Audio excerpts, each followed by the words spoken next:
Good evening everyone, कैसे हैं आप लोग। बात करेंगे अगर फिल्मों की तो बॉलीवुड के बारे में तो बात होगा ही। हम सब के लाइफ में बॉलीवुड का बहुत बड़ा इम्पैक्ट होता है। कैसे ड्रेस करना चाहिए, कैसे बिहेव करना चाहिए, लाइफ कैसे लीड करना है, ये सब तो हम बॉलीवुड से कॉपी कर रहे होते हैं। कई बार ऐसा देखा जाता है कि हम अपने पर्सनल लाइफ को भी उसी वे में करना चाहते हैं, उसी वे में स्पाइस अप बनाना चाहते हैं, जैसा कि हमने बॉलीवुड की फिल्मों में देखा है। काफ़ी हद तक एक्शन वाली, काफ़ी हद तक रोमांस वाली। इसलिए तो जितने भी बड़े सुपरस्टार हैं वो हम सबके आइडल हो जाते हैं। लेकिन जब ये आइडल पर्सनल लाइफ में कुछ ऐसी एक्टिविटीज़ में शामिल होते हैं जो कि लीगली सही नहीं है, इलीगल है, तो काफ़ी दुख होता है। वैसा ही दुख आज हो रहा है हम सबके फेवरेट सर्किट, वही जो मुन्ना भाई वाले जो सर्किट, अरशद वारसी को लेकर के।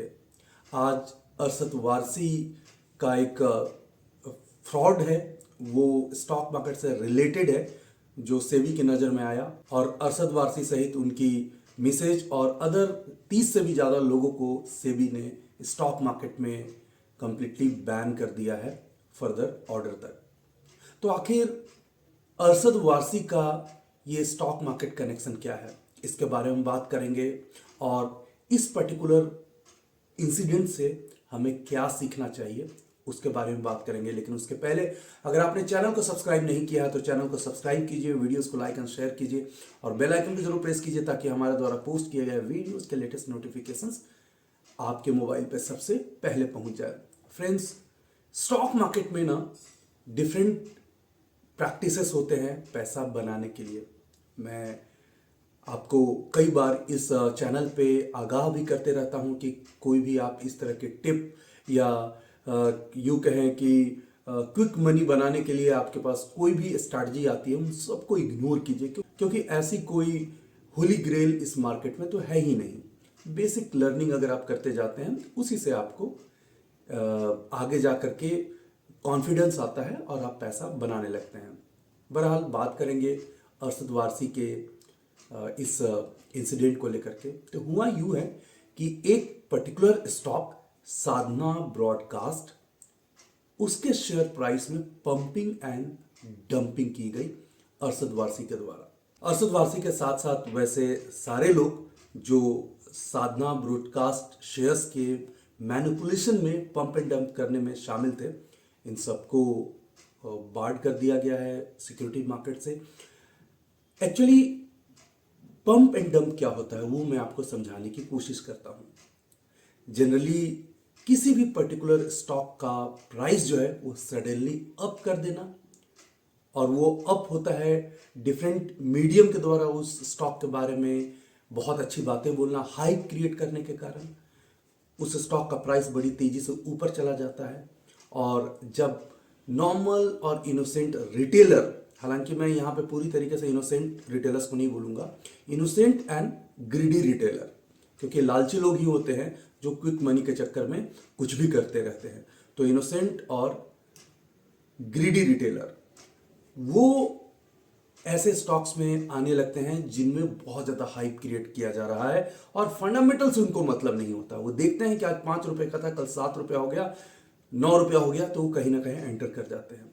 तो ऐसे रिटेलर्स जो हैं, जब इसमें पूरी तरीके से इंगेज हो जाते हैं, इन्वेस्टमेंट कर चुके होते हैं, तो हाईएस्ट लेवल से सेलिंग शुरू कर दी जाती है प्रमोटरों के द्वारा, या वैसे सारे ग्रुप्स जो पंपिंग कर रहे थे वो अब इवेंचुअली डंपिंग शुरू कर रहे होते हैं। यानी जिस शेयर को उन्होंने पंप किया उस शेयर को वो डंप कर रहे होते हैं और स्टॉक प्राइस लोअर सर्किट लगाते हुए नीचे जाएगा।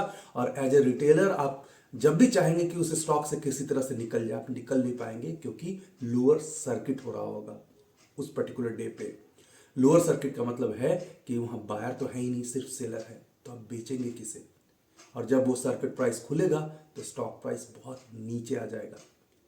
2-2.5 रुपया का ये शेयर हुआ करता था 2022 में, 22 के शुरुआत में। वहां से स्टॉक 32 रुपये पे चला गया, 32-33 रुपये के आसपास, और वहां से फिर से डंप करके इसको 5-5.5 रुपये पे ले आया गया। और ये एक्टिविटी से अरशद वारसी को अच्छा खासा मुनाफा हुआ है, करीब 29 लाख के आसपास, 36-37 लाख के आसपास। उनकी जो मिसेज है मारिया गोरेटी, उनको फ़ायदा हुआ है।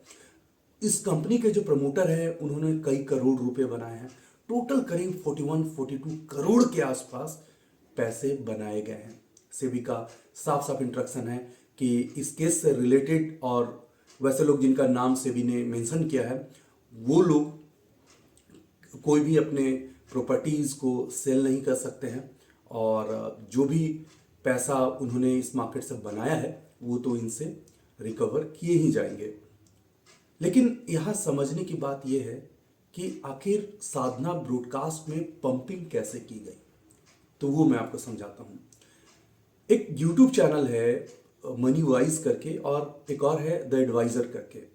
तो कुछ यूट्यूबर्स से ये जो प्रमोटर्स हैं वो कनेक्ट हुए, और अच्छी अच्छी बातें कहने के लिए बोला गया साधना ब्रॉडकास्ट के बारे में। सबसे पहले तो ये अनाउंस किया गया कि साधना ब्रॉडकास्ट जो कंपनी है उसको अदानी ग्रुप खरीदने वाला है, और अगर अदानी ग्रुप खरीद ले तो इस कंपनी का मार्जिन काफ़ी इंप्रूव हो जाएगा। और जाहिर सी बात है, जिस कंपनी का मार्जिन बहुत अच्छा है उसमें एज ए इन्वेस्टर आप हैं तो आपके लिए बहुत अच्छा होगा। तो उसके लिए इस स्टॉक में स्पाइक आता हुआ नजर आया, शेयर प्राइस तेजी से ऊपर जाता हुआ नजर आया। दूसरा, ये भी एक हाइप क्रिएट किया गया कि एक कंपनी जो है वो टीवी प्रोडक्शन से मूवी प्रोडक्शंस में आने वाली है, और अमेरिका की कोई कंपनी है जिससे इसका एक कॉन्ट्रैक्ट साइन हुआ है 4 फिल्में बनाने के लिए 1100 करोड़ रुपए का, और उस मूवी के राइट जो रहेंगे वो साधना ब्रॉडकास्ट के पास ही रहेंगे। तो इस तरह की जो फर्जी खबरें हाइप क्रिएट करने के लिए यूट्यूब पे बोला गया, उसके कारण इस स्टॉक में प्राइस सर्च करते गया, आम रिटेलर घुसते गए। और एक बहुत पहले मैंने आपको एक बंदर वाली कहानी सुनाई थी यूट्यूब वीडियो पे, आप ही का बंदर आप ही को दे करके ये चले गए। आप 5 रुपये में खरीद के 8 रुपये में बेचते गए, 8 से खरीद के 12 रुपये में बेचते गए, करते करते लास्ट में आपने 30-32 रुपये पे सारे स्टॉक ले लिए होंगे, और फिर से 5 रुपये आ गया। तो कहने का मतलब है कि स्टॉक मार्केट में इस तरह की प्रैक्टिस होती रहती है। आप एक कैटेगरी स्टॉक्स में ट्रेड नहीं करते, इन्वेस्ट नहीं करते। क्यों? क्योंकि उसमें रिटर्न हम्बल होता है। लेकिन एक अच्छा रिटर्न की परिभाषा क्या होती है? अच्छा रिटर्न की परिभाषा ये होती है कि जितना एफडी देता है उससे दुगना, ये अच्छा रिटर्न होता है। लेकिन रातों रात पैसे दुगने करने हैं, कम समय में करने हैं, तो ऐसे ही प्रैक्टिस में आदमी इन्वॉल्व हो जाता है और गड़बड़ कर लेता है। तो ये तो रिटेलर लोगों को ट्रैप किया गया, और इसमें अरशद वारसी और उनकी फैमिली और बहुत सारे यूट्यूबर्स भी इसमें शामिल थे। ये थोड़ा सा तकलीफ वाली बात है। यूट्यूब एक बहुत अच्छा मीडियम है, मैं भी यूट्यूब पे आता हूँ, कोशिश करता हूँ कि नीट एंड क्लीन बात किया जाए। मैं कभी सब्सक्राइबर के चक्कर में कभी भी क्लिक बेट वाली चीज़ें नहीं क्रिएट करता। 2-3 सालों से वीडियोस बनाते आ रहा हूँ, समय मेरे पास होता है तो ज़रूर कुछ न कुछ अपनी बात यहाँ पे रखता हूँ, लेकिन कभी कोई मिसलीड करने की कोशिश नहीं करता। बात करते हैं लॉजिक्स को लेकर के, बात करते हैं एनालिसिस को लेकर के, एजुकेशन को लेकर के, लर्निंग को लेकर के। मुझे ऐसा लगता है कि यूट्यूब का मिसयूज़ नहीं होना चाहिए। जिस तरह के यूट्यूबर्स कुछ पैसों के लिए, हाँ मैं आपको बताना भूल गया कि एक यूट्यूबर है मनीष मिश्रा नाम से, जो मनी वाइज चलाते हैं, the adviser also.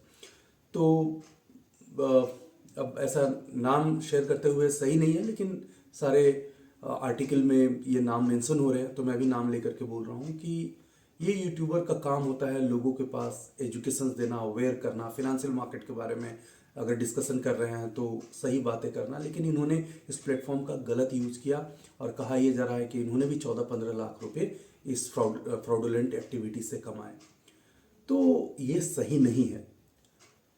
Arshad Warsi को कितना फ़र्क पड़ेगा 29-30 लाख रुपए वापस देने से, पता नहीं, लेकिन यस उनके ब्रांड्स में तो, ब्रांड वैल्यू में तो जो बहुत ज़्यादा फ़र्क जरूर पड़ेगा, क्योंकि बॉलीवुड के जो लोग हैं उनको हम लोग कॉपी करते हैं।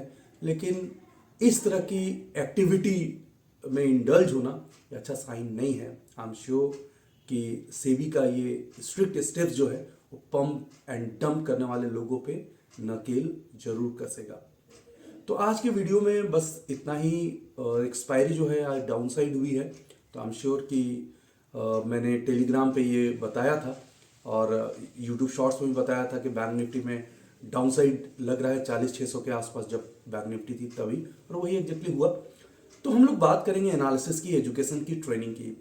ये जो लोग इस तरह के गोरख धंधे कर रहे होते हैं, गंदे गंदे स्टॉक्स जो होते हैं, जिनमें गंदे गंदे से मेरा मतलब है जिनमें वॉल्यूम नहीं है, लोग पार्टिसिपेट नहीं कर रहे हैं, उनमें पंप एंड डंप होता है, लोग चले जाते हैं। तो हम लोग इन सब स्टॉक के बारे में, पेनी स्टॉक के बारे में कभी ज़्यादा बात नहीं करेंगे।